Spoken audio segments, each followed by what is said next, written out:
Priscilla from New York. Welcome back to my channel and welcome to episode 2 of Priscilla's English Lessons. Now this episode was requested by one of you guys, which is the future tense. Now this would have been my second episode anyway, but it makes it even better that you guys already suggested it.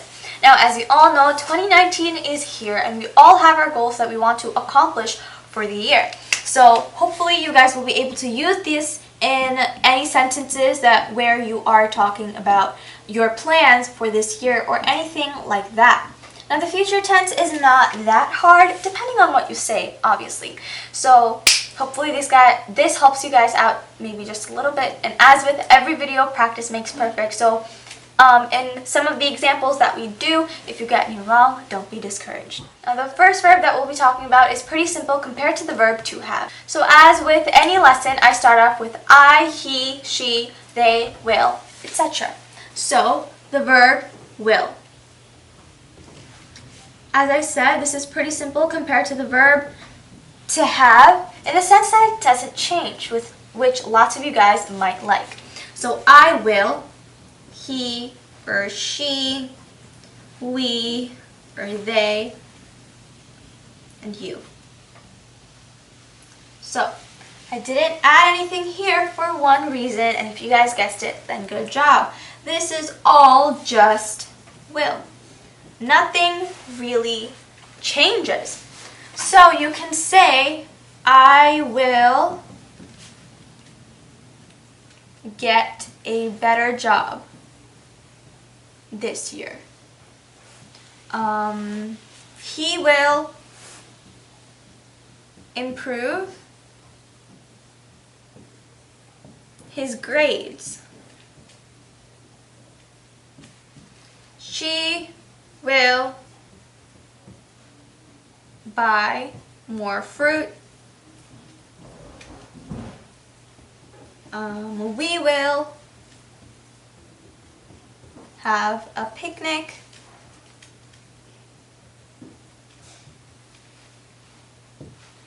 They will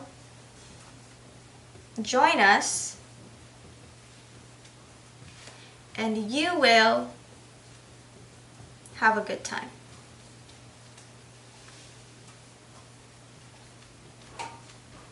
So the last three kind of tell a little bit of a story of a little picnic. Okay, so as I said at the beginning of this video, this is the future tense. Now if you guys are still wondering what that means, it is basically something that you will do in the coming days, weeks, years, just basically in the future. Something you'll do maybe tomorrow, next week, next month, next year, next hour, anything like that. Now, I will, he will, she will, so on and so forth. It can get a little bit repetitive, a little bit redundant. So you can use the contraction I'll. Now, contractions are something that's very popularly used, and that is something that we'll discuss in a future lesson. However, this is a very simple one. This basically means I will. So instead of saying, I will get a better job, you can say, I'll get a better job. He'll improve his grades. So if you guys are wondering what that would look like, it's I'll, he will, she will, we will, they will,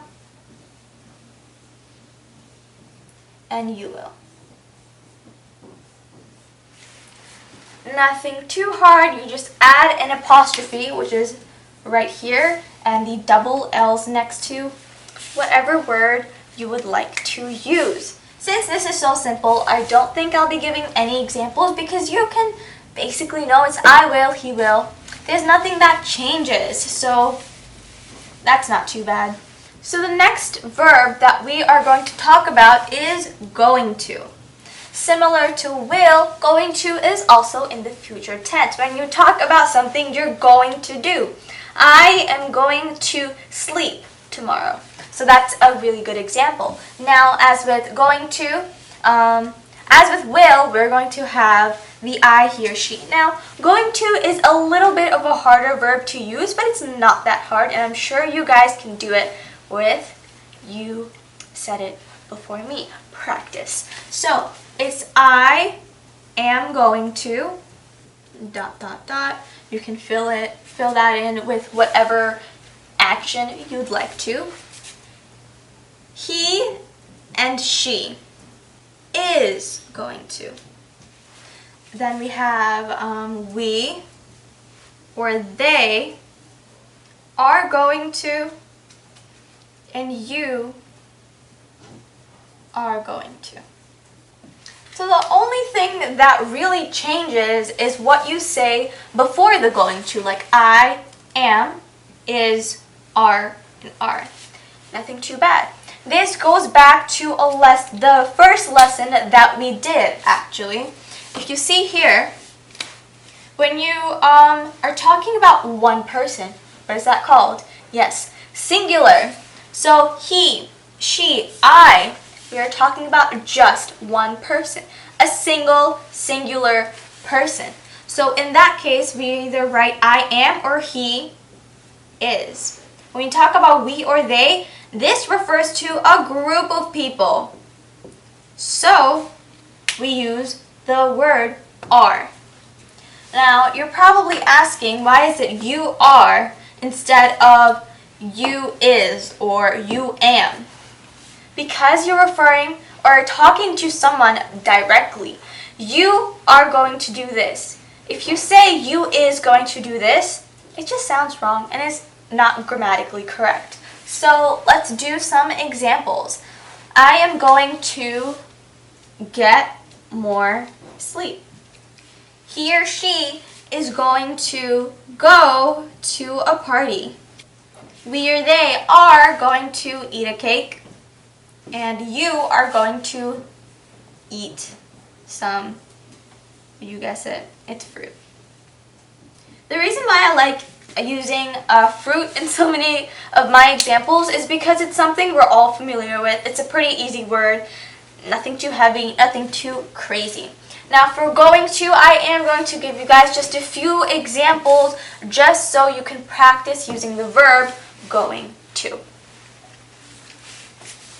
Okay, for the examples, I blank going to get good grades.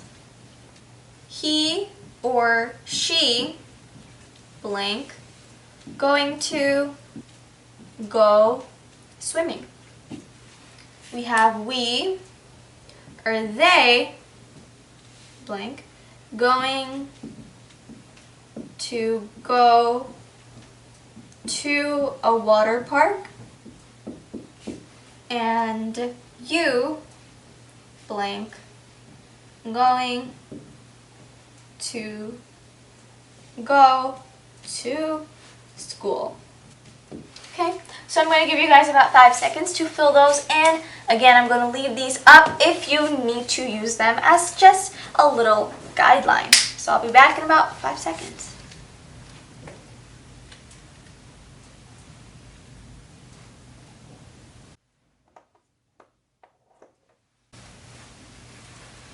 Okay, so the answers. If you look here, it's I am. So I am going to get good grades. He or she is. Remember, this is singular. So he or she is going to go swimming. We or they, this is plural, are. We or they are going to go to a water park, and you are going to go to school. So just to review, I am, he or she is, we or they are, and you are. Now, this kind of rule applies to lots of other things. For example, whenever you want to talk about something singular and you're confused on whether to use is or are, when you talk about singular, it's always is. And when you want to talk about something plural, it's always are. Now, just to review from our last lesson, singular, you can look at single, which means one thing, and plural, if you know that singular is one thing, plural means two or more things. So, when you want to talk about something singular, you use is, and when you talk about something plural, you use are. So just to give a little example, let's say the ducks. So, you see here, there's an S. So what does that mean? It's plural, so we use are. The ducks are on water. The pencil. We know that that is singular. We're referring to just one pencil. So the pencil, we use is flying. Yes, I know pencils don't fly. It's just a sentence. We can also say the magic carpet. What do we use? We use is. Is red. So on and so forth. So just to give you guys a little bit of a practice for is and are, I'm going to give you guys just a few more examples. So for these examples, let's say the marker blank black. The pen blank blue. The colors blank pretty. The clouds blank blue. The sky blank blue. And the last one, the animals blank running. So these are more examples that I usually give, but these are pretty simple answers and pretty simple things, so hopefully you guys are able to do them. Again, the singular and plural and the examples are up just as a guideline if you guys need them.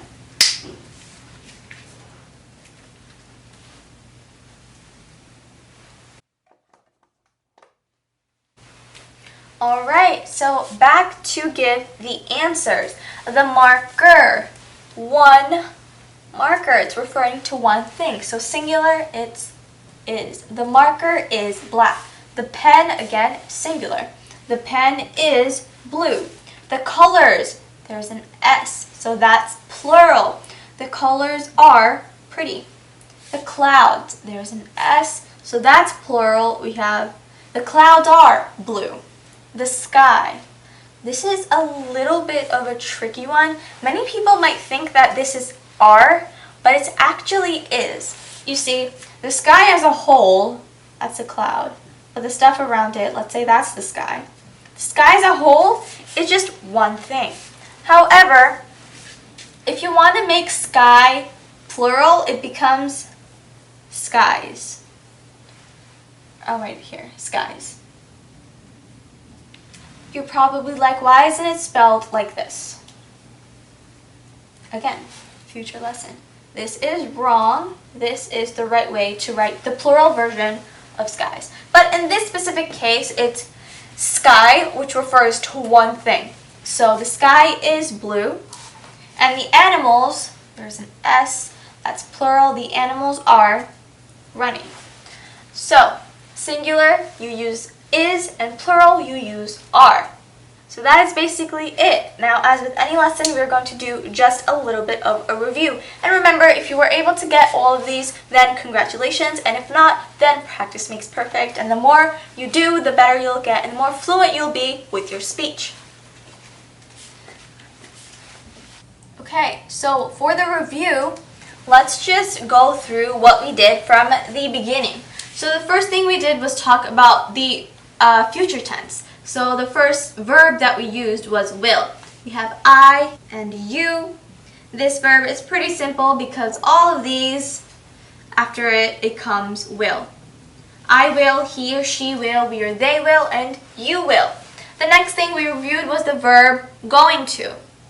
We had I am going to, he is, and she is going to. We or they are going to, fill in the blank, and you are going to. We also mentioned contractions, which is when you shorten the I will, he will to I'll. Now I didn't mention this previously, but you can do this with these.